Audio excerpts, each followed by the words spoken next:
అందరికీ నమస్తే. మనం ఇప్పుడు చూస్తున్న పేపర్ వచ్చేసి ఆంధ్రజ్యోతి పేపర్ వస్తున్నాం. ఇక్కడ ఫోటోలో మైక్ పట్టుకొని మాట్లాడుతుంది కదా. ఈ యొక్క పేరు వచ్చేసి కొండా సుష్మిత, మంత్రి కొండా సురేఖ గారి ఏకైక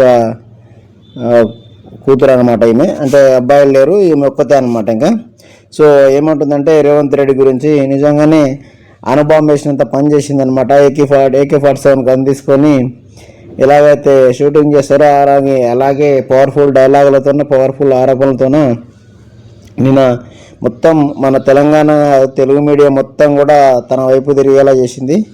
తెలుగు మీడియాతో పాటు మన నేషనల్ మీడియా కూడా, జాతీయ మీడియా కూడా ఆమె దగ్గరకు వచ్చి ఇంటర్వ్యూ తీసుకునే పరిస్థితి కల్పించింది అనమాట. ఇదంతా ఎందుకు జరిగిందంటే మరి 3 రోజుల క్రితం రేవంత్ రెడ్డి గారు ఇక్కడ వరంగల్ జిల్లాలో అభివృద్ధి పనుల కోసం పోయి పరకాల ఉంటుంది, పరకాలలో ఎమ్మెల్యే ఉన్న రేవూరి ప్రకాష్ రెడ్డి మళ్ళీ నెక్స్ట్ టైం నిలబడతాడని అగ్గిరాజు ఇచ్చాడనమాట. అగ్గిరాజు చేయడంతో ఈ అక్క కూడా, ఎందుకంటే పరకాల అనేది కొండా సురేఖ గారికి ఎప్పటి నుంచో గతంలో ఆమె ఎమ్మెల్యే గెలిచింది, అక్కడ ఎప్పటి నుంచో అక్కడ ఎంపీపీగా పనిచేసింది ఆ నియోజకవర్గంలో, వాళ్ళ సొంత నియోజకవర్గం అనమాట. ఇప్పుడు పరకాల అనేది కొండా మురళి మరి కొండా సురేఖకి సొంత నియోజకవర్గం అనమాట.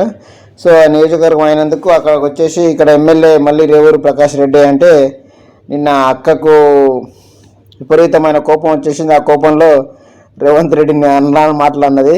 ముఖ్యమంత్రి కాగానే కళ్ళనెత్తినెక్కినాయని అడిగింది. రేవంత్ రెడ్డిని PCC అధ్యక్షుడిగా ప్రతిపాదించింది కొండా దంపతులే. అంటే మా నాన్న కొండా మురళి, మా అమ్మ కొండా సురేఖనే మొట్టమొదటిగా రేవంత్ రెడ్డి PCC అధ్యక్షుడు కావాలి కాంగ్రెస్ పార్టీకి అని చెప్పేసి కోరుకున్నారని చెప్తుంది. మురళికి ఎమ్మెల్సీ ఇస్తానని మోసం చేశారు. అంటే వీళ్ళ నాన్నకి ఎమ్మెల్సీ ఇస్తాం పార్టీ అధికారంలోకి వస్తే అని చెప్పేసి రేవంత్ రెడ్డి గారు అప్పుడు PCC అధ్యక్షుడైన తర్వాత వాళ్ళ ఇంటికి వెళ్ళి, అక్క నేను మన పార్టీకి గెలిచిన తర్వాత ముఖ్యమంత్రి అయితే మాకు తర్వాత సంగతి, కానీ మన పార్టీ ఎమ్మెల్యే గెలుస్తారు కదా, అందులో భాగంగా ఎమ్మెల్సీ టికెట్ ఇప్పిస్తాక అని చెప్పిండు అనమాట. సో డైపర్లతో తిరిగే రేవూరిని మళ్ళీ గెలిపిస్తారా, మంత్రి సురేఖ కుమార్తె సుష్మిత వ్యాఖ్యలు. సో చాలా పవర్ఫుల్ ఆరోపణలు చేసిందనమాట మొత్తం మీదైతే. ఎందుకంటే వీళ్ళకి ఒక చరిత్ర ఉంది. ఆ పరకాలలో వాళ్ళు ఎప్పటి నుంచో గతంలో నుంచి కూడా ఎమ్మెల్యే గెలిచింది, వాళ్ళకు బాగా పట్టున్న నియోజకవర్గం అనమాట. సో అందులో భాగంగానే మొన్న కూడా రెండు సీట్లు కావాలని అడిగారు. ఒక సీట్ ఇస్తే ఎక్కడికి నిలబడదామని, ఇంకో సీట్లో వాళ్ళ అమ్మని నిలబడదామని ప్లాన్ చేశారు, కానీ మరి రేవంత్ రెడ్డి వచ్చేసి ఇవ్వలే అనమాట. అక్కడ ఎందుకు ఇవ్వలే అంటే మరి ఆ రేవూరి ప్రకాష్ రెడ్డి కూడా టీడీపీ నుంచి వచ్చిన వ్యక్తి, వేం నరేందర్ రెడ్డి కూడా టీడీపీ నుంచి వచ్చిన వ్యక్తి, రేవంత్ రెడ్డి కూడా టీడీపీ నుంచి వచ్చిన వ్యక్తి, మన సీతక్క కూడా టీడీపీ నుంచి వచ్చిన వ్యక్తి. కాబట్టి నిన్న అచ్చ కాంగ్రెస్ అనే ఒక బలమైన ఆరోపణ చేసింది. నిజంగా కూడా పరిస్థితులు కూడా చూస్తుంటే అందుకు తగ్గట్టే అనిపిస్తున్నాయి అనమాట. ఎందుకంటే గతంలో కాంగ్రెస్ పార్టీ నుంచి 30 ఏళ్ళు 40 ఏళ్ళ నుంచి ఉన్న వాళ్ళకు కూడా ఈరోజు గడ్డుకాల పరిస్థితులు ఉన్నాయన్నమాట. అంటే తెలుగుదేశం పార్టీ వచ్చిన వాళ్ళకు ఒక రకమైన ప్రేమ ఉంది, మరి కాంగ్రెస్లో ఉన్న వాళ్ళకు ఒక రకమైన ప్రేమ ఉందని చెప్పేసి అక్క అనేక ఆరోపణలు చేసింది. మొత్తం ఏం చేసింది అనేది అక్కడ వేరే 13వ పేజీలో ఇచ్చారు, మొత్తం చదివి వినిపిస్తాను. 13 పేపర్ ఇదనమాట.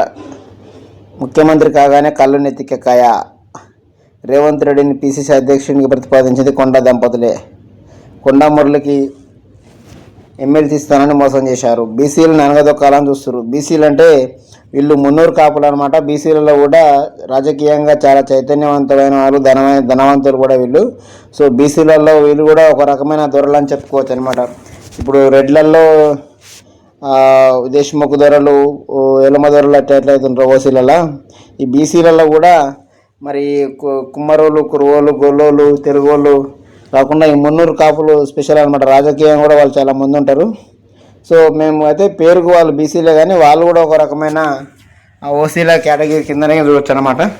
సో అందుకనే ఈమె అంటుంది మరి బీసీలను అనగదొక్కుతారు అని చెప్పేసి ఒక పదం అయితే వాడింది. సో సోదరుడి షెల్ కంపెనీ సీఎంకు వేం ఇచ్చిన సలహాలు ఏంటి? వేమంటే వేం నరేందర్ రెడ్డి ఉండు కదా ముఖ్యమంత్రి సలహాదారు, మరి ఆయన ఏం సలహాలు ఇచ్చిండు నీకు? ఆయన ముఖ్యమంత్రి నీకు సలహాదారుగా పదవి ఇచ్చినావు కదా, ఏం సలహాలు ఇచ్చిండో చెప్పండి. డైరెక్ట్ క్వశ్చన్ అడిగింది ముఖ్యమంత్రిని. ఎవరు చేయలేని సాహసం. ఎందుకంటే ఈమెకు మొత్తం వాళ్ళ నాయన పోలికలు అంటారు. కొండా మురళి కూడా మరి రాజకీయాల్లో ఒక ధైర్యవంతుడికి ఉండాల్సిన లక్షణాలు మొత్తం కూడా కొండా మురళి గారికి ఉన్నాయన్నమాట. ఆయన మొత్తం గుణగణాలు, ఆయన తెలివితేటలు, ఆయన ఏమంటారు దాన్ని అంతా టెంపర్ మొత్తం కూడా అలా నా తండ్రి గారిదే వచ్చిందనమాట. సో అందుకనే మొత్తం చాలా ధైర్యంగా క్వశ్చన్ చేసిందనమాట రేవంత్ రెడ్డిని. సోదరుడి సెల్ కంపెనీకి ప్రభుత్వ భూమిని కట్టబెట్టే సలహా ఇచ్చాడా అంటే, వేం నరేందర్ రెడ్డి నీకు మీ తమ్మునికి 200 కోట్ల విలువైన భూమిని ఇవ్వని సలహా ఇచ్చిండా అని అడుగుతుంది. రాష్ట్రంలో పచ్చ కాంగ్రెస్ నడుస్తుంది. అదే పచ్చ కాంగ్రెస్ అంటే చెప్పినా కదా ఇందాక, నిజమైన కాంగ్రెస్ వాళ్ళకు అన్యాయం జరుగుతుంది. ఒక జీవన్ రెడ్డి, ఒక పొన్నాల లక్ష్మయ్య, ఒక చిన్నారెడ్డి, ఇంకా చాలామంది ఎంతోమంది అన్యాయానికి గురయ్యారు. ఎన్నో ఏళ్ళ నుంచి కాంగ్రెస్ పార్టీ నమ్ముకొని ఉన్న వాళ్ళందరూ కూడా ఎంతో అన్యాయానికి గురయ్యారు. ఈ మధ్య కాలంలో మనం చూస్తున్నాం కోమటిరెడ్డి వెంకటరెడ్డి ఫ్యామిలీ అంటే రాజగోపాల్ రెడ్డి వాళ్ళ తమ్ముడు కూడా మరి చిన్నప్పటి నుంచి వాళ్ళు కాంగ్రెస్ పార్టీలో ఉన్న వాళ్ళు యూత్ కాంగ్రెస్లో ఇట్లా ఆయన దాదాపు 2009లో ఎంపీగా గెలిచిండు. అంటే 20 ఏళ్ళ క్రితమే ఎంపీగా గెలిచిండు, భువనగిరి ఎంపీగా.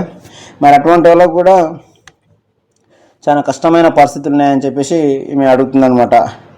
రాష్ట్రంలో పచ్చ కాంగ్రెస్ నడుస్తుందంటే పచ్చ అంటే పసుపు కలర్ అనమాట, అంతా టీడీపీ నుంచి వచ్చిన వాళ్ళదే నడుస్తుంది అన్నట్టు మాట్లాడింది.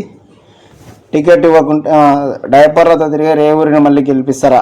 ఆయన ఏజ్ కొంచెం ఎక్కువనే ఉంది, 60 నుంచి 70 మధ్యలో ఉంటుంది కాబట్టి అట్లా అడిగింది. కొంచెం అనరాని మాటనే, నిజంగా కూడా వ్యక్తిగతంగా ఒక వయసు కన్నా గౌరవించేది ఆయనకి. టికెట్ ఇవ్వకుండా స్వతంత్రంగా పోటీ చేస్తా.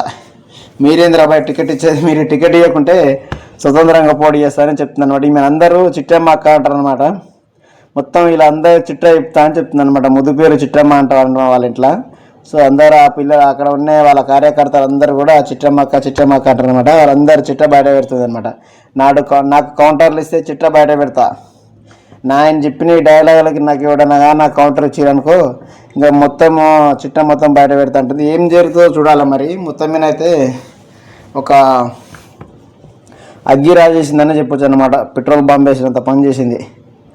మంత్రి కొండా సురేఖ కుమార్తె సుస్మిత, దేవాదాయ శాఖ మంత్రి కొండా సురేఖ కుమార్తె సుస్మిత కాంగ్రెస్ ప్రభుత్వంపై సీఎం రేవంత్ రెడ్డిపై సంచలన వ్యాఖ్యలు చేశారు.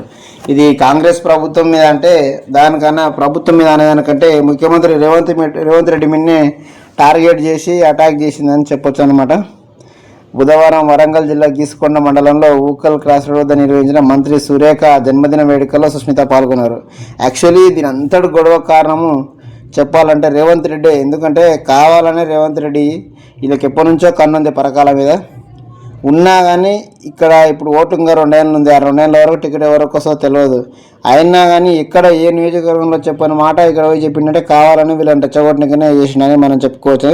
అందుకని ఆమె కూడా నిన్న వాళ్ళ అమ్మ బర్త్డే ఉన్నది కాబట్టి బర్త్డే సందర్భంగా దావత్ చేసింది అందరి కార్యకర్తలకు చేసి, ఇంకా రేవంత్ రెడ్డి మీరు అన్నీ వీటిలో ఉంటావా చూస్తా అని చెప్పేసి మాట్లాడింది అనమాట.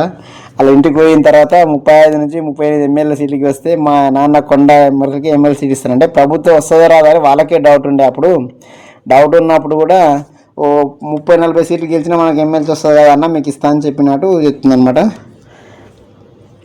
ఆ తర్వాత మోసం చేశారు. సీనియర్ నాయకులైన దయాసాగర్, షబీర్ అలీ లాంటి వారిని అధ్యక్ష పదవి కోసం కాళ్ళలో తిప్పుకొని సీఎం అయ్యాక వారికి అపాయింట్మెంట్ ఇవ్వలేదని చెప్తుందన్నమాట.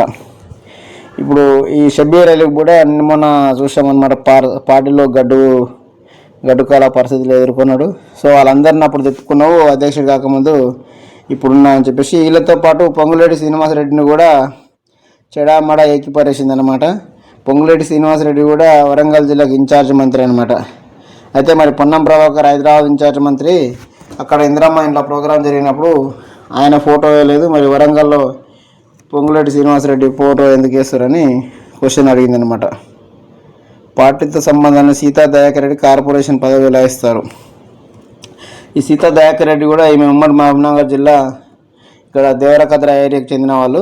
ఈమె కూడా ఎలక్షన్ ముందలా చేరింది కాబట్టి, పార్టీలో చేరింది కాబట్టి ఆమెకు కార్పొరేషన్ పదవి ఎట్లా ఇస్తావు? ఆమె కూడా తెలుగుదేశం నుంచి చెందిన ప్రేమతోనే కదని అందుకోసమనే పచ్చ కాంగ్రెస్ అచ్చ కాంగ్రెస్ అంటారు. అచ్చ కాంగ్రెస్ అంటే వీళ్ళు అనమాట. కొండా సురేఖ, కోమటిరెడ్డి వెంకటరెడ్డి, జిల్లాల చిన్నారెడ్డి, ఇంకా జీవన్ రెడ్డి, వీళ్ళంతా కూడా ఎప్పుడో 30-40 ఏళ్ళ నుంచి కాంగ్రెస్ పార్టీ జెండా పట్టుకొని ఉన్న పార్టీలో ఉన్నోళ్ళు కాబట్టి వాళ్ళు నచ్చ కాంగ్రెస్ అని చెప్తుందనమాట.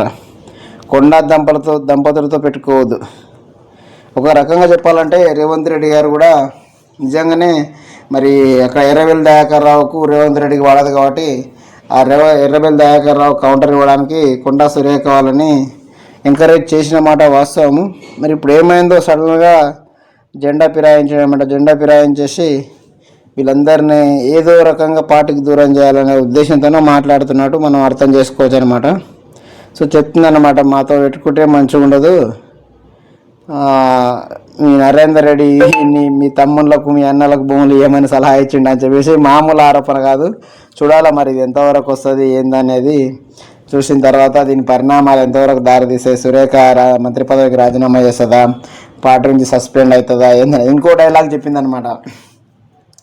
రేవంత్ రెడ్డి నువ్వు నిజంగానే రేవూరి ప్రకాష్ రెడ్డికి మళ్ళీసారి ఎమ్మెల్యే అంటున్నావు కదా, అంత దాకెందుకు, నీకు దమ్ముంటే ఇప్పుడే రాజీనామా చేయించు, నేను ఇండిపెండెంట్గా పోటీ చేస్తాను చెప్తున్నాను. ఎందుకంటే వాళ్ళకి ధైర్యం ఉందన్నమాట, వాళ్ళ నియోజకవర్గం అది.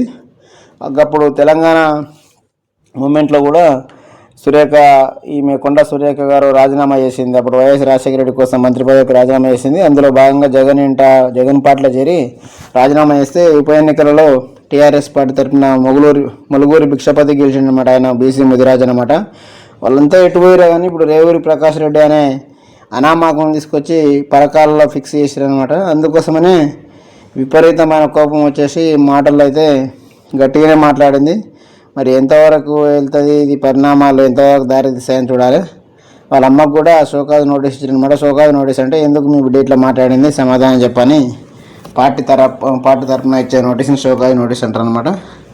చూద్దాం మరి ఎంతవరకు అవుతుంది అనేది.